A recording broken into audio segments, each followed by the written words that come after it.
Bonsoir tout le monde. Quand j'ai reçu l'invitation d'Assita Kanko, j'ai estimé que c'était un devoir d'être là. Je suis burundais. Je suis africain. Et je suis un panafricain dans l'âme.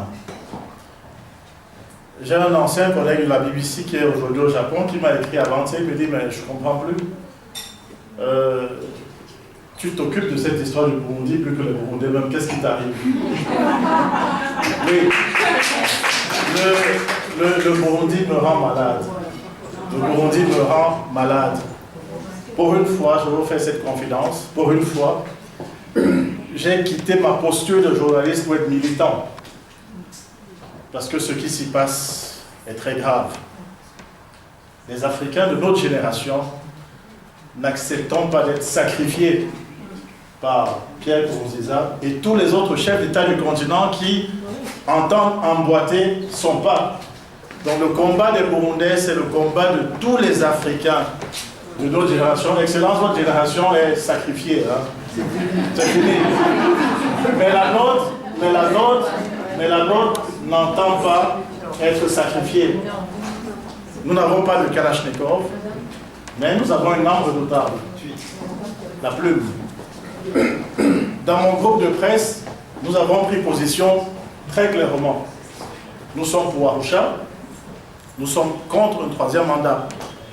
J'ai eu le privilège au cours de ma carrière de rencontrer tous les chefs d'État du Burundi depuis 2000. J'ai discuté avec beaucoup d'intellectuels burundais. Il est hors de question qu'on accepte ce troisième mandat. On n'a pas flanché et moi j'ai bon espoir. J'ai bon espoir que le dénouement est proche. J'ai bon espoir que le dénouement est proche.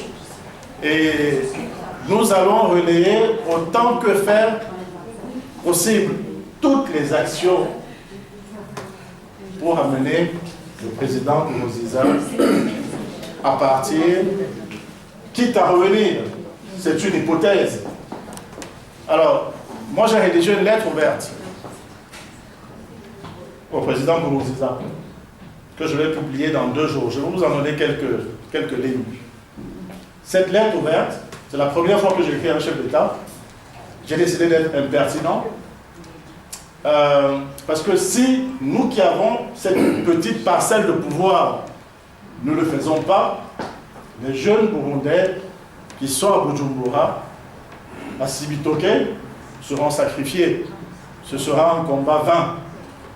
Parce que c'est vrai, chaque pays en Afrique a son histoire. Le Burkina n'est pas le Burundi. Le Burkina n'a pas connu la même histoire tragique des pays des Grands Lacs. Donc rien ne dit que c'est gagné. C'est pour ça qu'il faut être vigilant. C'est pour ça qu'il ne faut pas baisser les armes. Nous sommes des républicains.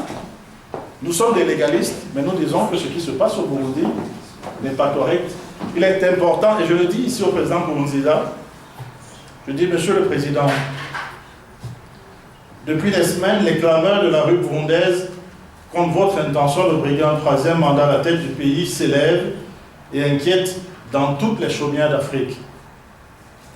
La répression disproportionnée et impitoyable que vous avez engagée contre votre peuple, résolument debout pour appeler au respect sans équivoque des normes sociopolitiques et institutionnelles, n'est digne ni de votre personne, ni de votre pays, et encore moins de notre Afrique. C'est une longue lettre. Je vais vous épargner les autres détails. Vous allez lire dans le magazine qui paraît la semaine prochaine. Mais je termine. Je dis au président Nkurunziza, partez maintenant. Et dans 5 ans, si Dieu le veut, et si le même peuple qui vous vaut mieux aujourd'hui vous réclame à nouveau, vous retrouverez le cœur léger et la conscience en paix, votre cher palais, avec un bel esprit de revanche démocratique. Voilà.